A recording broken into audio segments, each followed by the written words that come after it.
Hey guys, come on in!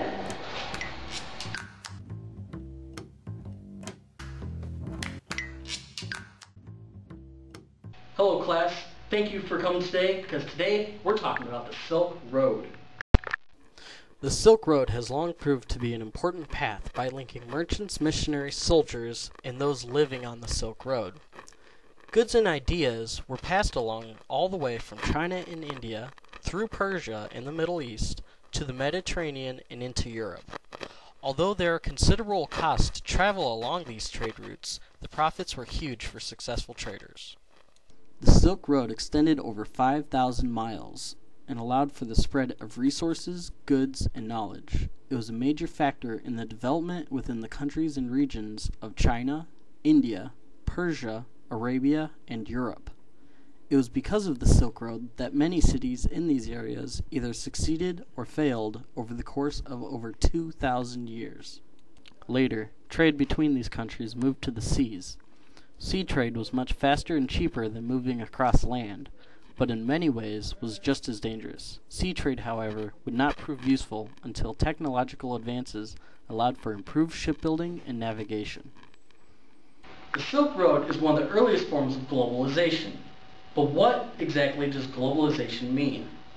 Globalization is the connecting of different regions of the world through trade of goods and ideas, such as the example of the Silk Road, in which the Silk Road connected China all the way to the Western world. So how do you think countries were affected by globalization? Did it help them, or were they hurt by it?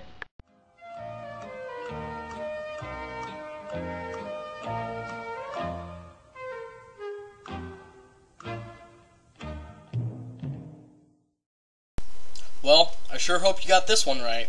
But, for those who are wondering, globalization was very good for countries. It brought new ideas and products that normally would never exist. Now, there's one major thing we need to clear up.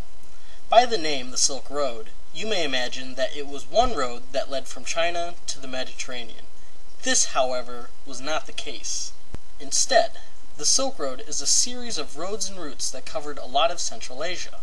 There were many opportunities for traders to deviate from the primary route and follow paths to other countries. So when you think of the Silk Road, do not think of a yellow brick road that led directly from China to Europe. Think of it more as a very important highway that connected hundreds of small and large towns all along the way. Another misconception you may have right now is that traders from Europe traveled the entire Silk Road to exchange goods. This is so far from the truth.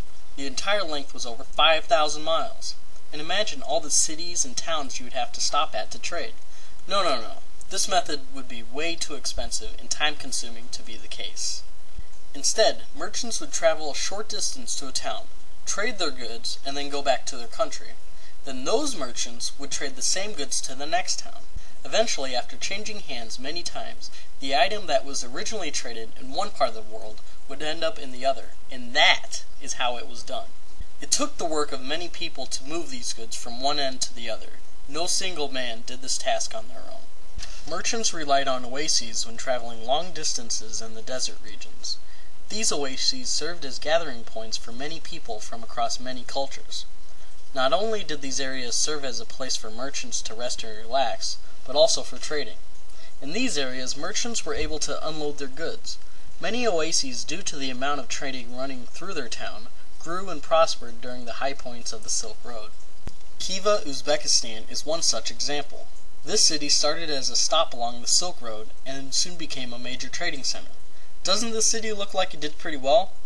There are several others like this town that prospered because of the Silk Road. So what are some of the goods that were traded? What was so valuable that people would move them across the world?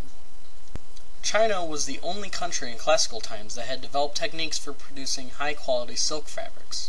Silk during this time was a valuable item and was in high demand to people across the world. Spices were another valuable good. They served not just as seasoned food, but also served as drugs, anesthetics, aphrodisiacs, perfumes, and even magical potions.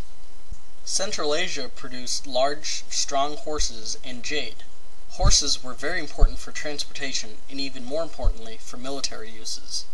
Jade was a valuable stone from which Chinese craftsmen carved beautiful pieces.